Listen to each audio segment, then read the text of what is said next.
I would say good morning,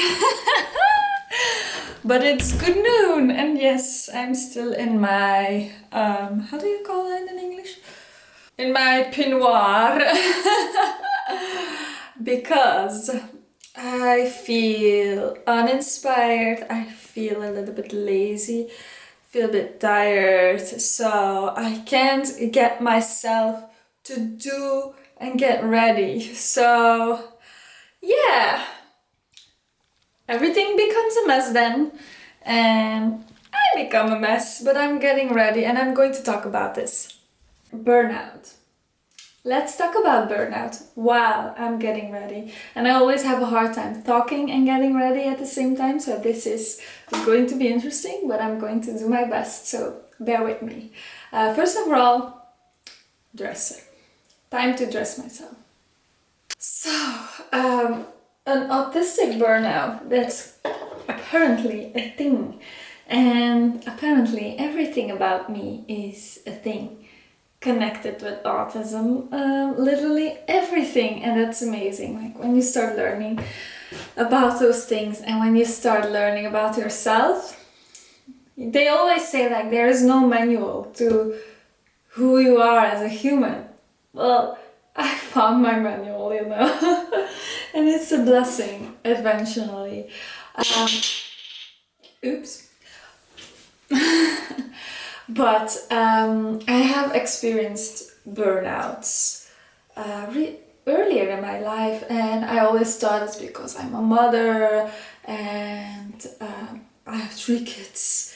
I couldn't sleep well, or it was busy, or I was homeschooling and trying to create a business, and like I was doing too much and I don't have help. I was going into that negative mindset of like, nobody's helping me, I have no family and friends that help me, and I have no community, and I have no this and that, and I was like so negative. That happens when you're in a burnout.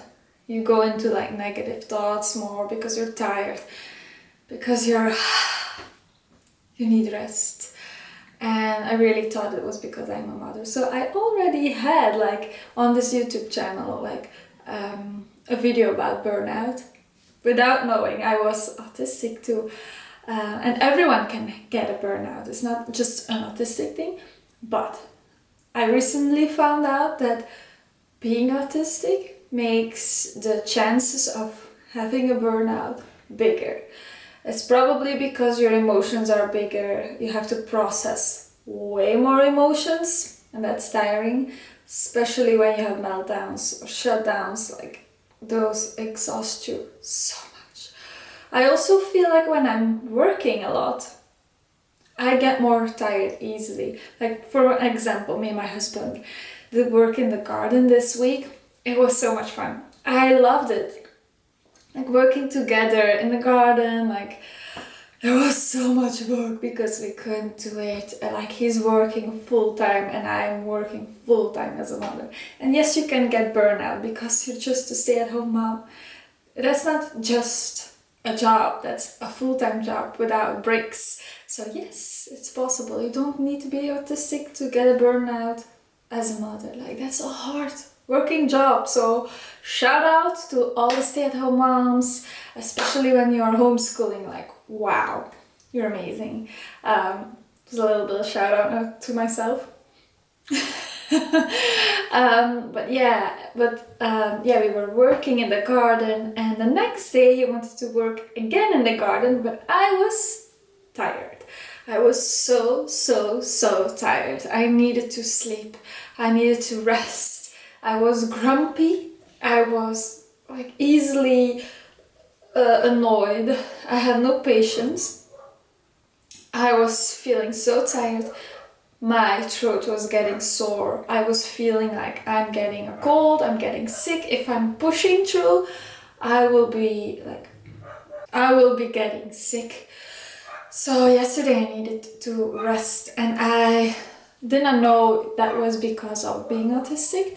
But I found like earlier in my life that okay, I can't do that much, can't work that much. I also feel like my brain is like overactive, and overworking, doing way more hours than other people's brains, I felt like. So that made me more tired because like indoors there was a lot of work going on.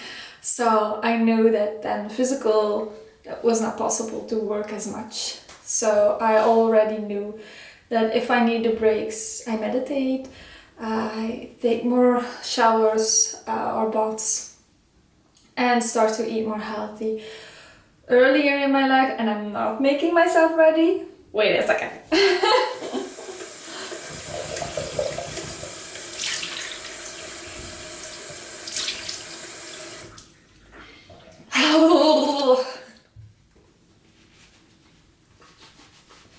I hate when my arms get wet. Okay, I needed to get ready, so I did it. And it wasn't going to happen while I was talking. It's hard talking and doing at the same time. So now I'm in the kitchen because I need to clean a little bit in the kitchen.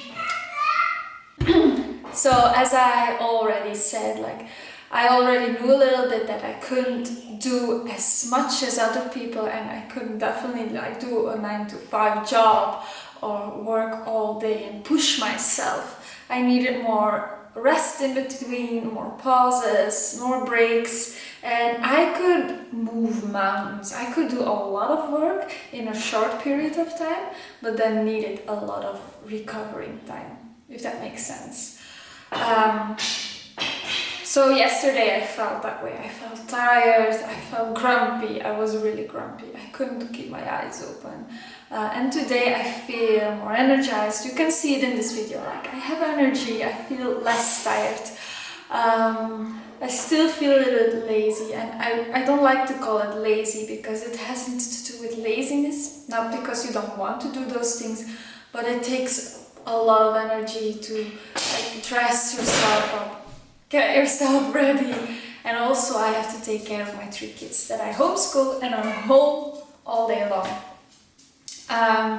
So they go first, so I make their bread, their breakfast, they make sure they have drink again. Make sure they have eaten and drink something, that they are getting ready. They dress themselves up, so I don't have to do that. They brush their teeth, they wash their face, like that's something they need to do. And I also give them tasks to make it myself easier. And also because they grow into becoming like adults that don't need someone else to do things for them. So let's sit down.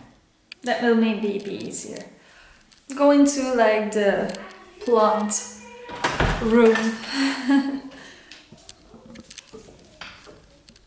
Yeah, let's do that. Instead of trying to work, not getting to do.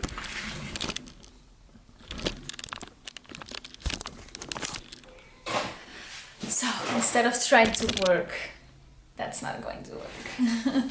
I'm just standing there and talking. But yeah, I felt like it takes a lot of energy to get yourself ready, and for my kids I'm motivated, but for myself I oftentimes felt like, oh yeah, I'm home, I can walk around in my pajamas all day long, I don't have to wear makeup, but I just feel a little bit more like I got myself ready, a little bit more confident too.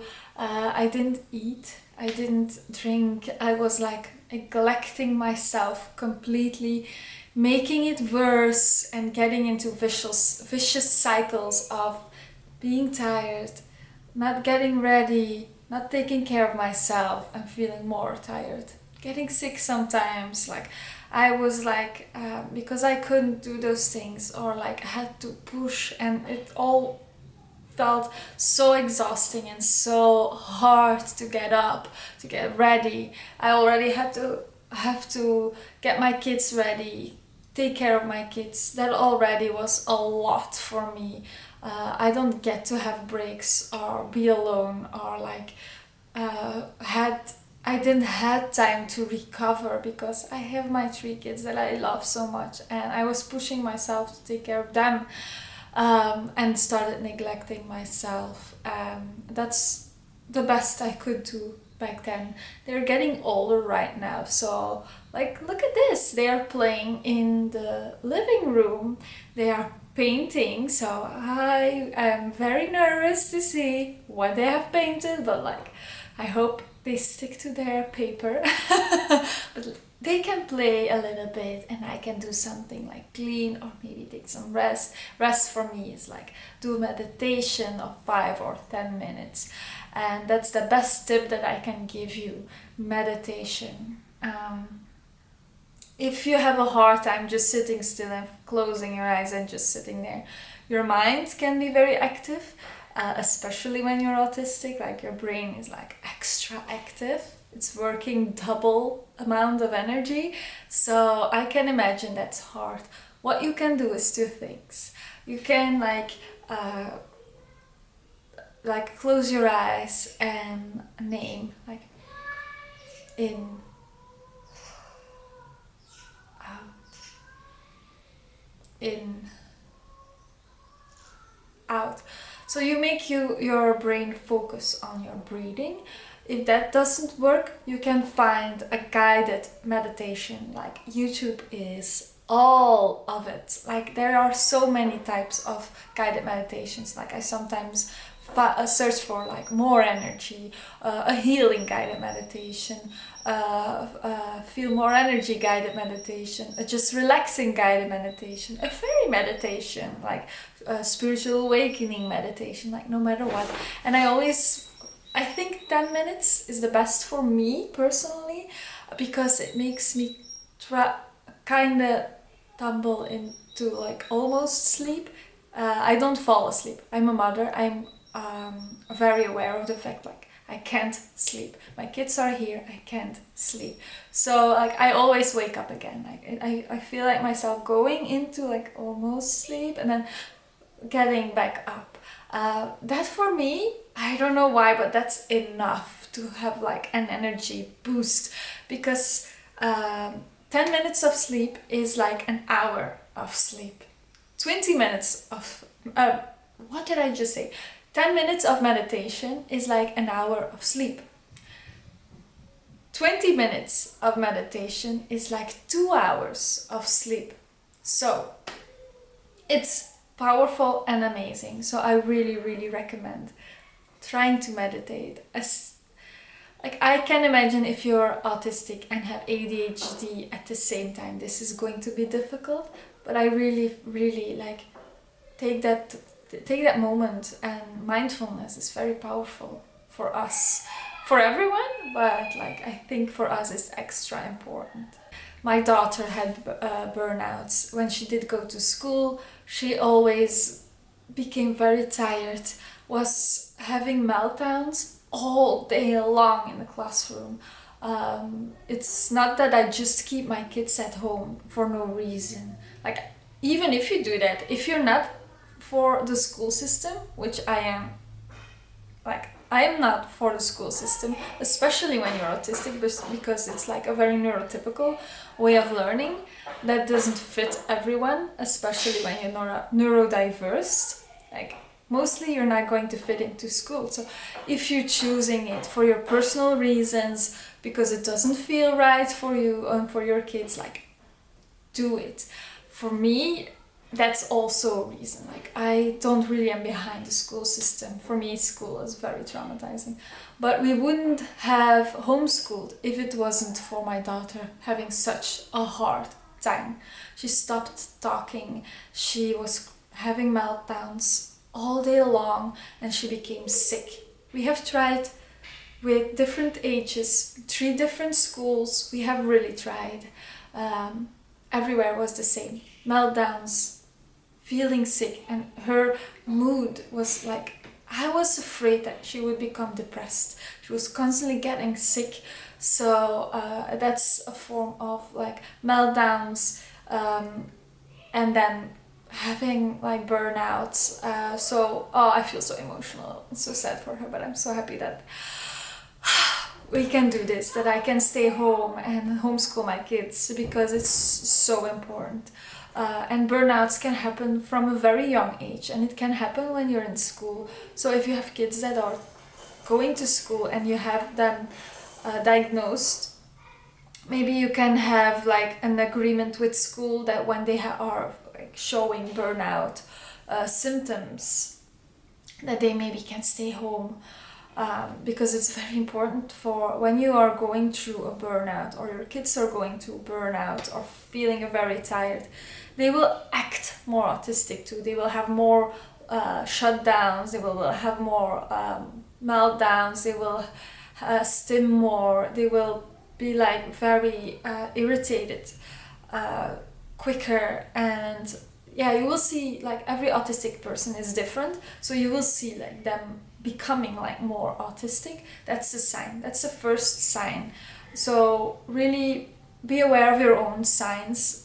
Feeling like I feel like I'm more irritated easily, a little bit more negative in my mindset, and I really feel it physically in my body, like I feel more tired, and my throat. That's probably already like when I'm going beyond my capabilities, then I get sick, I get physically sick. So really listen to your body. And if I can give you a second tip next to meditation, when you feel like I can't move, I can't get ready, I can't eat, I can't drink, try to push yourself through that. Never push yourself to like work or do things that feel exhausting or feel beyond what you're capable of.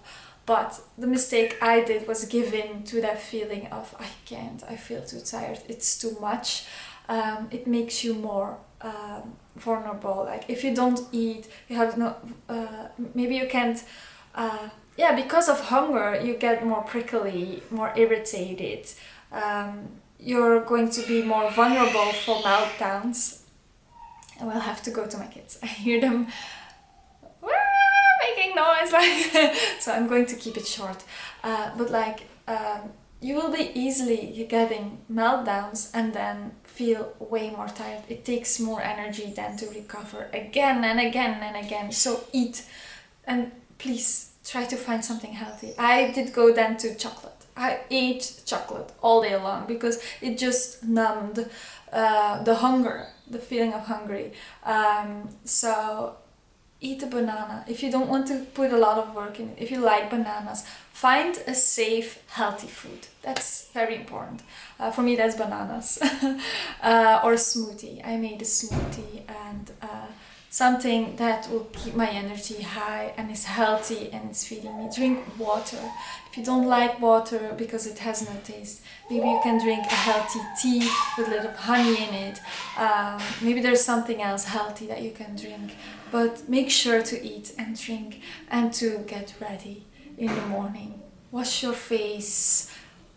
Do some comfy clothing. Like I have a loose shirt and I have my sport clothing, and they feel good, they feel comfortable. You don't have to dress up. You don't have to dress up and look fabulous. Just get ready, wash your face, brush your teeth after you have been eating. Get dressed. Just make sure you feel confident in your body. You feel good in your body. Like wash your armpits. You don't have to shower going to the bath if you don't feel like doing that, but like maybe just washing your I have pain on my hands. Washing your face and your armpits can maybe be enough for that day, but really like push yourself to do the healthy things so that you can recover more quickly, because I understand that you have maybe the tendency to not do those things. Brush your teeth, because I had a tendency to not brush my teeth, got yellow teeth because of it, got candida. Can you see the white tongue? Because I didn't took care enough of my physical. So I'm still recovering because I really became very ill. I was very tired all the time. Got kidney problems because I didn't drink water. Got like pain in my stomach when I got stressed, and I feel like I had like not enough vitamins.